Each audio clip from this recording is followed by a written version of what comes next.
Salut, soyez les bienvenus à In Studio pour la suite de notre série sur améliorer l'efficacité de vos prières. Nous avons dit la dernière fois que la prière est une forme de canal de communication qui se dresse entre un individu et le ciel de Dieu, entre un individu et son Créateur. Au travers de ce canal circulent les êtres spirituels qui montent et qui descendent selon ce que Jésus nous montre et selon ce qu'on voit aussi avec Jacob. Les anges montent et descendent, montent avec nos requêtes, descendent avec nos réponses. Ce canal aussi sert à Dieu à nous alimenter. Vous voyez, vous avez un téléphone, vous avez des téléphones cellulaires certainement. Ils contiennent à l'intérieur beaucoup de fonctionnalités. Ils sont capables de faire beaucoup de choses. Mais pour que toutes ces fonctionnalités-là soient utilisées, il faut que votre appareil soit rechargé. S'il n'est pas chargé, s'il n'est pas branché à la prise, il n'aura pas l'énergie suffisante pour faire fonctionner toutes les belles choses et les belles fonctionnalités qu'on a mises à l'intérieur. De même, vous avez du potentiel, vous avez des capacités qui vous viennent de Dieu. Votre être entier vient de Dieu. La prière est le moyen par lequel vous vous connectez à Dieu et qui permet à Dieu de télécharger en vous, de charger en vous l'énergie, les grâces et aussi les dons nouveaux. Un peu comme un cordon qu'on branche sur un appareil pour télécharger ou par Internet pour télécharger de nouvelles applications. La prière est le moyen par lequel Dieu télécharge en nous, n'est-ce pas? Dieu download en nous de nouvelles applications, de nouvelles aptitudes. La prière est un moyen efficace donc pour communier avec Dieu, pour obtenir les choses du ciel et la prière est efficace. La prière marche. Dieu fait encore des miracles, Dieu fait encore des prodiges, Dieu guérit les malades miraculeusement, les miracles se font encore de nos jours, Dieu répond à des situations inattendues, il y a des situations tellement bloquées dans votre vie pour lesquelles vous aurez absolument besoin de l'intervention du ciel. La prière est le moyen par lequel vous aurez accès à ces choses, vous devez prier, la prière fonctionne, la prière marche. Mais, comme nous l'a montré ce texte d'Ésaïe chapitre 59, verset 1, qui commence au verset 1, nous dit ceci, que les hommes avec des faux prétextes, parce que c'est ce à quoi nous sommes confrontés aujourd'hui, avec de faux prétextes, font croire aujourd'hui que la prière n'est pas réellement efficace. La prière ne marche pas vraiment, parce que beaucoup de gens ont prié sans voir de réponse. Ils ont essayé de croire, de manifester la foi sans voir de réponse. Une chose que Dieu m'a fait comprendre, c'est que l'obstacle majeur à la prière, ce n'est pas le manque de foi, c'est le péché. La plupart des croyants, des vrais chrétiens croient en Dieu, croient que Dieu est capable d'agir, il fait des choses. Mais une chose qu'ils sous-estiment souvent, ce sont des péchés manifestes ou souvent des péchés aussi qui sont sournois. Au travers de Ésaïe chapitre 59, nous essayons de décortiquer et de voir les péchés et leurs conséquences sur nos prières. Il y a diverses sortes de péchés et tous les péchés n'ont pas les mêmes effets. Il y a certains péchés, par exemple, qui vont rendre Dieu sourd à vos requêtes. Vous allez vous rendre compte, on va voir dans la parole de Dieu, que des péchés comme la calomnie, les critiques, la médisance créent une situation spirituelle qui fait que vos prières ne montent pas vers le ciel. On va voir aussi que ce même péché de la médisance entraîne en vous une certaine paralysie, je vais dire une certaine paralysie de la vie divine. Dès que vous avez donné votre vie à Jésus, je crois que je m'adresse à des chrétiens, si vous n'êtes pas chrétien, il faut donner votre vie à Christ, mais dès l'instant où vous avez donné votre vie à Jésus, il y a ce qu'on appelle la vie Zoé Agnonios, la vie divine qui entre en vous. Et cette vie-là peut être affectée par certains péchés. Alors les chrétiens qui sont confrontés à ce type de péché, dont je parlerai aujourd'hui, auront des problèmes pour recevoir la guérison lorsqu'ils seront malades, lorsqu'ils auront besoin de la santé divine. Ils vont prier pour la guérison et ça ne va pas être manifesté. Ces mêmes types de chrétiens peuvent être confrontés aussi à l'inefficacité de leur prière pour les malades. Il y a d'autres formes de péchés qui vous empêchent de saisir les exaucements. Dieu répond à certaines prières, mais on ne peut pas les prendre, on ne peut pas aller saisir spirituellement l'exaucement de Dieu. Certains péchés ont cette influence-là. On va voir par exemple que le péché des paroles non tenues, c'est-à-dire prendre des engagements, promettre à quelqu'un et ne pas respecter cela, nous allons le voir clairement dans la parole de Dieu, est un péché qui vous empêche de prendre la bénédiction lorsqu'elle est venue ou l'exaucement lorsqu'il a été fait.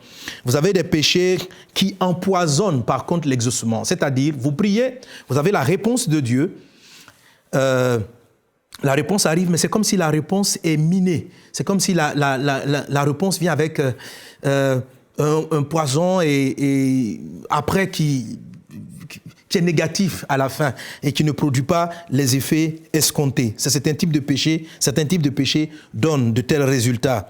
D'autres accélèrent par contre le jugement de Dieu contre votre vie. Et en fait, il peut nous arriver à tous de faire des erreurs. Mais quand nous nous repentons, quand nous confessons nos péchés, Dieu est fidèle et juste pour nous les pardonner.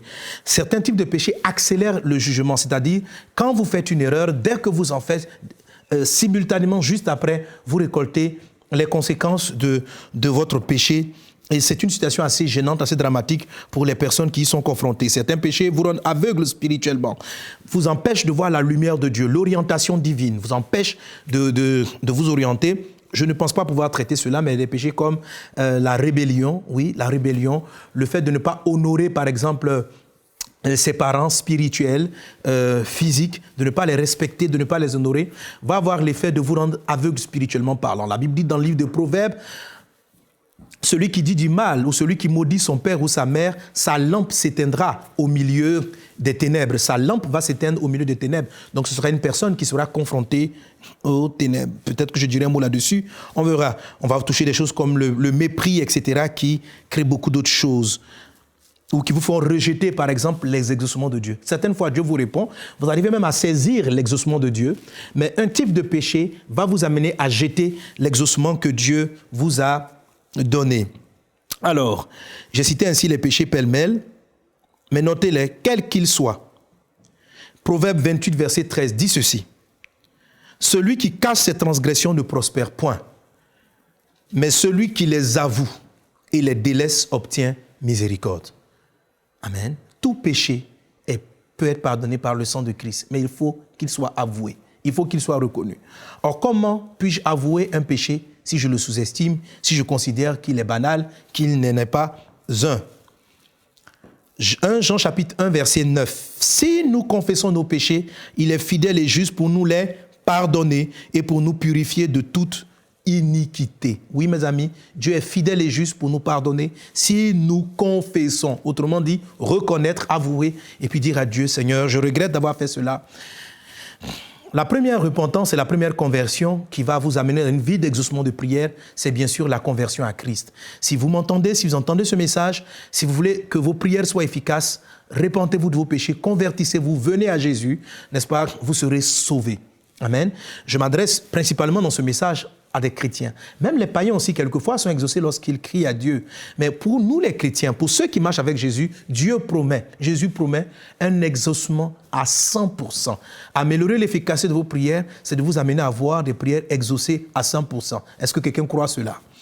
Amen, il faut le croire, parce que c'est ce que Jésus a dit. Tout ce que vous demanderez. Il n'a pas dit la moitié des choses que vous demanderez. Quand Christ dit tout, c'est tout. On n'a pas le droit de retrancher ou d'ajouter quelque chose à la parole de Dieu. Alors, moi, je prends tout, c'est tout. Amen.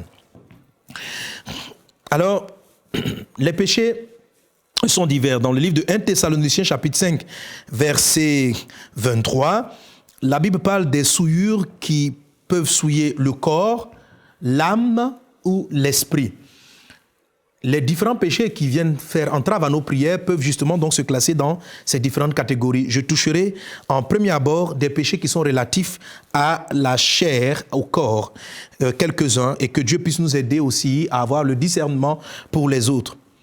Un des péchés dans lequel les chrétiens tombent souvent et qui est un obstacle à l'efficacité de leur prière, ce sont les catégories de péchés qu'on appelle les péchés des lèvres, c'est-à-dire les péchés dans la parole, les iniquités des lèvres. Quand vous lisez le texte d'Ésaïe 59 que nous avons étudié, nous avons lu la fois précédente, il est question d'être très tôt des péchés des lèvres. Quand Dieu dit en Ésaïe 59, ce sont vos péchés qui vous cachent sa face et l'empêchent de vous écouter, il va commencer déjà dès le verset 3 à dire « Car vos mains sont souillées de sang et vos doigts de crime, vos lèvres profèrent le mensonge, votre langue fait entendre l'iniquité. Nul ne se plaint avec justice, nul ne plaide avec droiture, ils s'appuient sur des choses vaines et disent des faussetés. » Donc, la première catégorie de péchés que Dieu présente comme étant des obstacles à la prière, ce sont des péchés des lèvres. Il parle ici du mensonge, il parle ici des fausses plaintes, il parle de la langue qui fait entendre l'iniquité, etc. Et il associe cela au fait d'avoir les mains souillées de sang. Donc notez bien le verset 3, c'est lui qui fait l'objet de notre première partie. C'est un péché du corps, c'est un péché de la chair, c'est un péché des lèvres. Qu'est-ce que la Bible dit concernant ces types de péchés? Proverbe chapitre 18, verset 7. Proverbe 18, verset 7 dit ceci. La bouche de l'insensé cause sa ruine et ses lèvres sont un piège pour son âme. Je reprends. La bouche de l'insensé cause sa ruine et ses lèvres sont un péché pour son âme.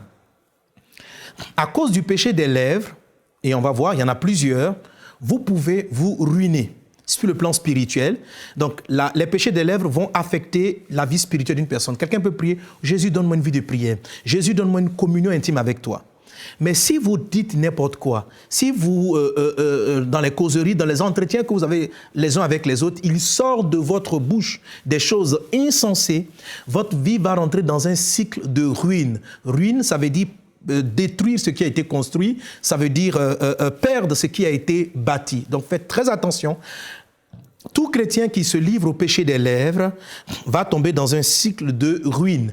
Il va penser que c'est une épreuve. Écoute-moi, ce n'est pas une épreuve. Il va penser que Dieu est en train de lui arracher des choses et qu'il va les revoir plus tard. Non, ce n'est pas vrai.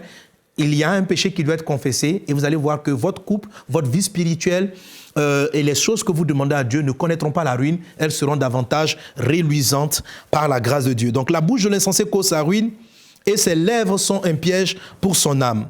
Proverbe 18, verset 21. La Bible dit un texte que nous aimons beaucoup. La mort et la vie sont au pouvoir de la langue. Quiconque l'aime en mangera le fruit. Ok, donc de la même manière que la bouche peut créer la mort, la bouche aussi peut créer la vie. Ma prière est que vous bannissiez de vos lèvres, nous bannissions de nos lèvres les propos qui entraînent la mort et que nous puissions prononcer par nos lèvres les propos et les mots qui entraînent la vie de Dieu. Proverbe chapitre 12, verset 13 dit ceci, c'est un texte très important.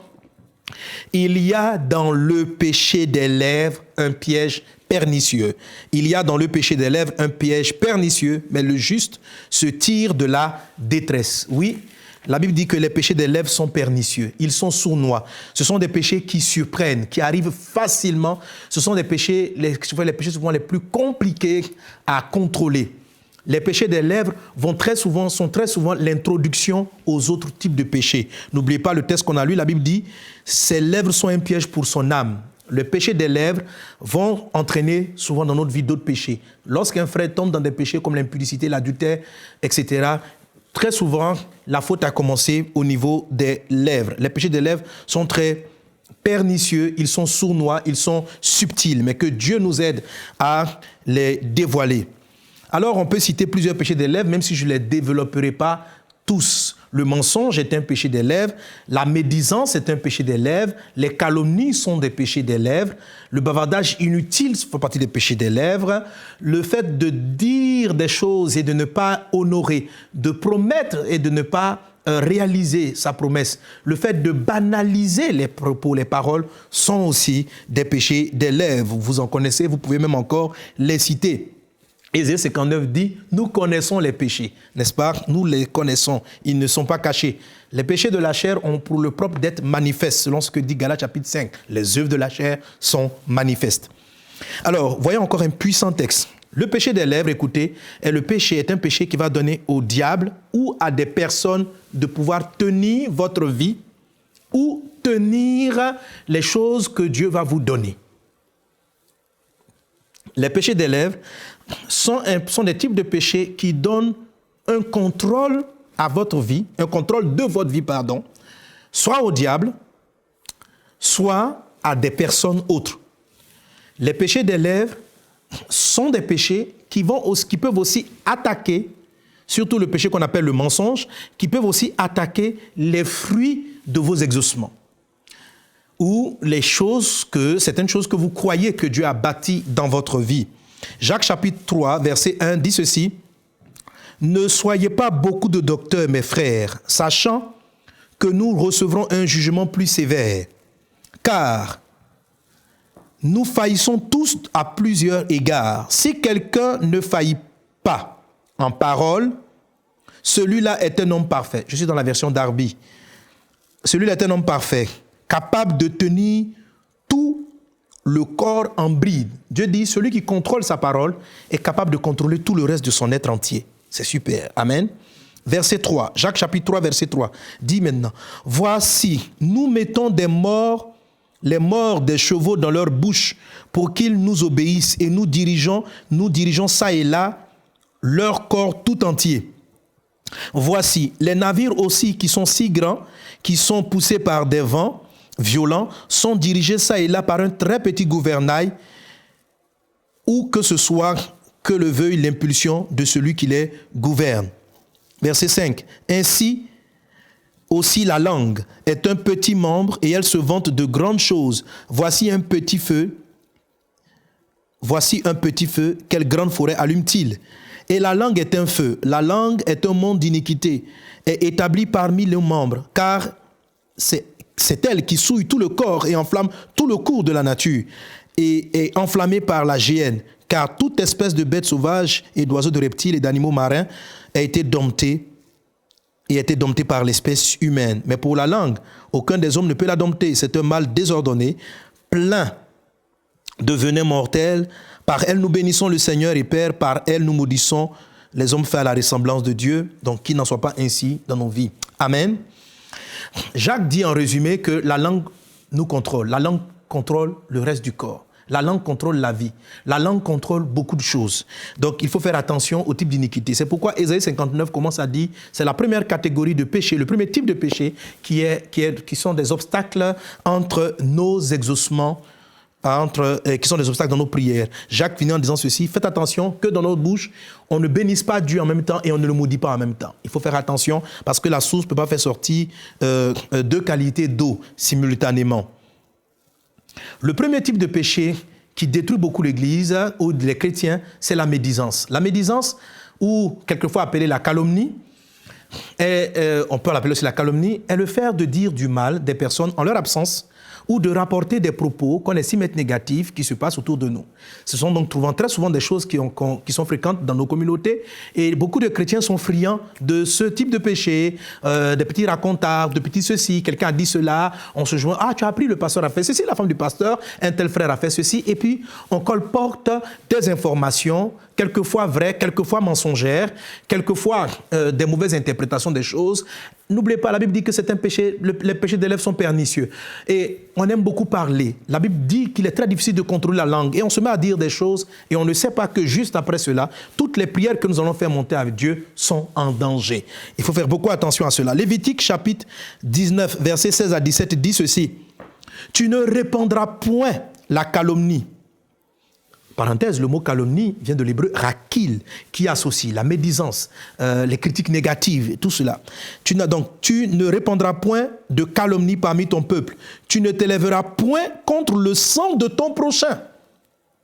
Amen. Alors ça nous permet de comprendre aussi Ésaïe 59, lorsqu'il dit, ce sont vos crimes qui mettent une séparation entre vous et votre Dieu. Ce sont vos péchés qui vous cassent la face et l'empêchent de vous écouter. Il dit, car vos mains sont souillées de sang et vos doigts de crime. Il n'est pas en train de parler forcément du crime avec un fusil et un couteau pour poignarder une personne. Ce dont il parle ici, c'est pourquoi vous voyez quand il continue, il dit, car vos mains sont souillées de sang. Dans le même verset, vos lèvres profèrent le mensonge, votre langue fait entendre l'iniquité. La Bible dit que celui qui médit est un meurtrier. Il a dit ceci, tu ne répondras point de calomnie parmi ton peuple, tu ne t'élèveras point contre le sang de ton prochain. Amen. Donc s'élever contre le sang de son prochain, ce n'est pas contre le corps, mais c'est contre l'âme. L'âme est dans le sang. C'est pourquoi il a dit, vos mains sont souillées de sang. Donc, lorsqu'on critique, lorsqu'on dit du mal de son prochain, on attaque son âme. C'est dans la question. Il dit, je suis l'Éternel. Tu ne haïras point ton frère dans ton cœur. Il a dit, virgule, tu auras soin de reprendre ton prochain, mais tu ne te chargeras point d'un péché à cause de lui. Amen. Ésaïe 59 nous dit, parce que nos mains sont souillées de sang. De quel sang parle-t-il? Ce que Lévitique 19, versets 16 à 17 a révélé. Celui qui médit, celui qui calomnie, commet une forme de crime de sang contre l'âme de son prochain. Effectivement, lorsqu'on entend des propos, ce que les gens disent de nous dans notre dos, ça nous fait mal dans le cœur. D'entendre que des amis, des proches ont tenu de tels propos nous concernant, c'est violent.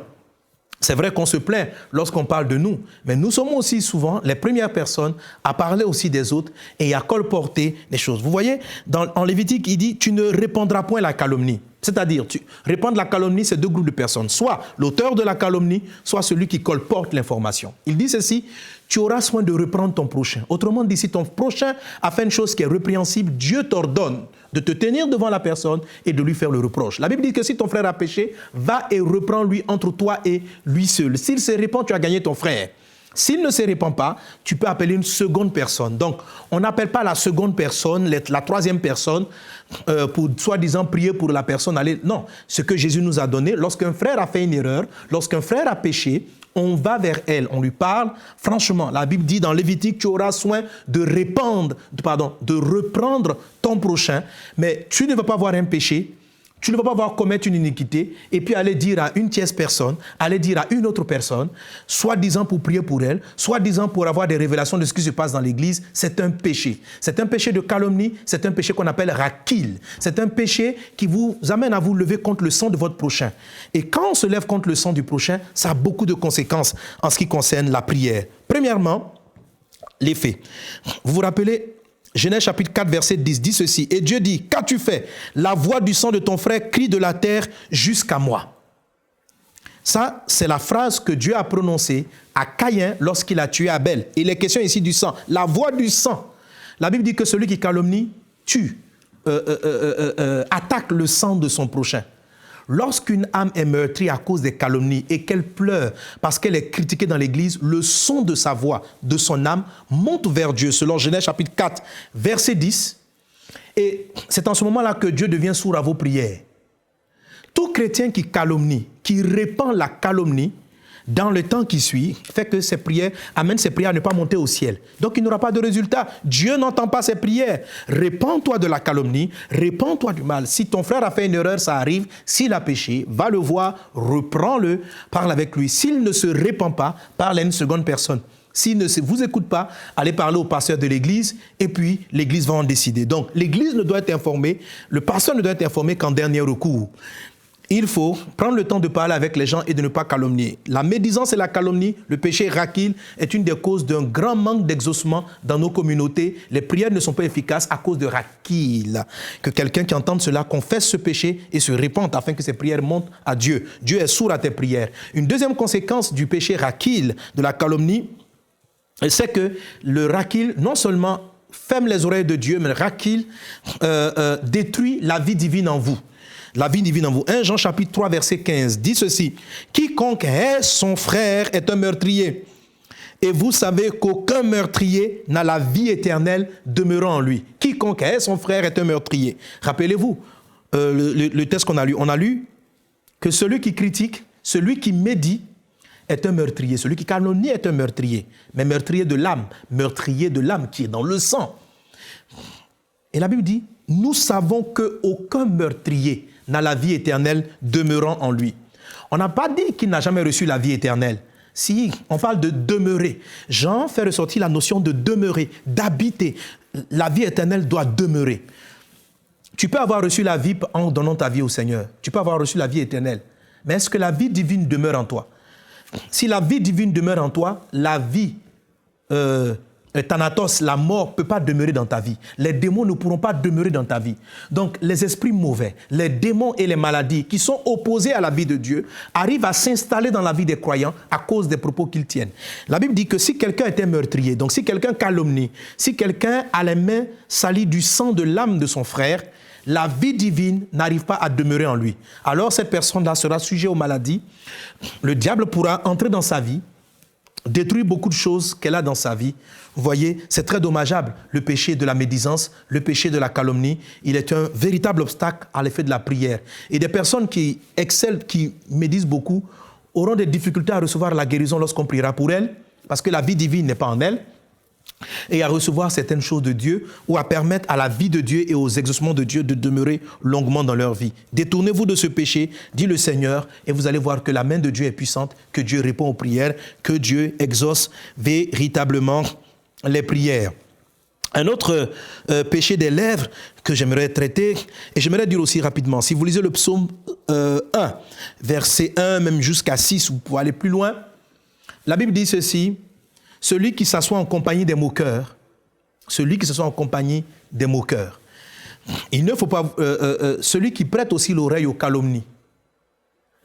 La Bible dit, il ne porte pas du fruit. La Bible dit, celui qui ne se soit pas en compagnie des moqueurs donnera le fruit en son temps. Donc celui qui se soit en compagnie des moqueurs ne donne pas son fruit en son temps, ne donne pas du fruit. Donc un chrétien qui médit, qui calomnie, qui colporte les informations qui ne sont pas bien sur la vie d'autrui, contribue à lui-même, à sa vie, à ne pas porter, elle aussi, du fruit. Que Dieu nous délivre de ce genre de péchés, comme je dis tantôt, qui sont assez récurrents dans nos communautés. Un autre péché des lèvres qui est très grave et qui influence négativement, je finis avec celui-là, c'est le mensonge. Dis avec moi le mensonge. Ah, que Dieu nous garde du mensonge. Le mensonge est un péché très dangereux. Écoutez-moi. Tout ce que vous avez bâti en mentant. Certaines personnes, pour se marier, pour se fiancer, mentent à leur conjoint, mentent sur leur vie, mentent sur leur passé. D'autres personnes, certaines personnes, pour bâtir des entreprises, elles sont chrétiennes. Vous voyez, quand on n'est pas chrétien, quand on se convertit à Jésus, tous nos péchés sont pardonnés. Il n'y a pas à les confesser individuellement. Mais lorsqu'on a donné sa vie à Jésus, lorsqu'on commence avec Jésus, et qu'on pêche, il faut les traiter. Si Dieu ne nous fait pas avouer le péché, on risque de le recommencer. Il faut savoir qu'il est mal et il faut arrêter de le faire. Il faut pointer le doigt sur un type de péché et il faut le traiter. Donc, après votre conversion à Jésus, si vous mentez pour bâtir quelque chose, pour avoir des résultats, pour vous préserver, pour gagner votre foyer, pour apaiser une situation dans votre couple, peu importe la cause du mensonge, sachez-le, le mensonge est un moyen de donner un droit légal au diable à tout ce que vous avez bâti en mentant. Jean chapitre 8, verset 44 dit ceci: « Vous avez pour père le diable et vous voulez accomplir les desseins de votre père. Il a été meurtrier dès le commencement et ne se tient pas dans la vérité parce qu'il n'y a pas de vérité en lui. Lorsqu'il profère le mensonge, il parle de son propre fond, car il est menteur et le père du mensonge. » La Bible présente Satan comme étant le père du mensonge. Si le diable est le père du mensonge, c'est que toi qui mens, toi qui de la bouche sorte le mensonge, tu en es la mère. Le diable est le père et toi tu en es la mère si tu racontes un mensonge. Vous avez enfanté un bébé, c'est peut-être la fausse paix, c'est peut-être le petit salaire que tu vas avoir en mentant, c'est peut-être la petite entreprise que tu vas essayer de mettre en place qui naît par un fruit de mensonge. Si le diable est le père de ce que vous avez enfanté, de cette fausse paix, de cette fausse relation amicale, s'il en est le père, sachez qu'il a aussi le droit de le réclamer. Vous ne pouvez pas interdire au père de visiter l'enfant qu'il a fait, qu'il a enfanté quand même. Alors, si vous avez un couple qui a été bâti sur le mensonge, même si vous avez quitté le diable, après vous dites, Satan, je ne suis plus avec toi, Satan aura la garde partagée. Même juridiquement, il a la garde partagée. Il peut venir de temps en temps visiter votre couple. Il peut visiter votre relation. Et quand il va visiter, vous allez avoir de sérieux problèmes. Alors, on ne comprendra pas. Pourquoi il n'y a pas de paix dans mon foyer? Pourquoi il n'y a pas de paix? Expulsez le diable par une vraie repentance. Confessez votre péché aux uns aux autres, a dit le Seigneur, et Dieu va vous guérir. Jacques 5 dit, confesse le péché à ta femme, à ton mari. Dis ce que tu as fait. Invoque la grâce de Dieu, afin que le diable n'ait plus aucun droit sur tes activités, sur tout ce que tu as fait. Dieu ne va pas empêcher Satan de réclamer une chose qu'il a bâtie avec toi. Satan est le père du mensonge et tu dois te détourner de lui. Alors, tout ce qui a pu être fait par le mensonge, souviens-toi de Jacques 5, 16. Confessez vos péchés les uns aux autres et le Seigneur vous guérira. Et la prière fervente du juste est d'une grande efficacité. Que Dieu te bénisse abondamment. J'ai traité dans ces 2 points, les péchés des lèvres.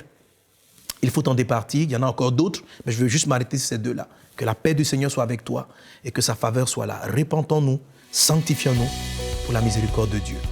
Amen.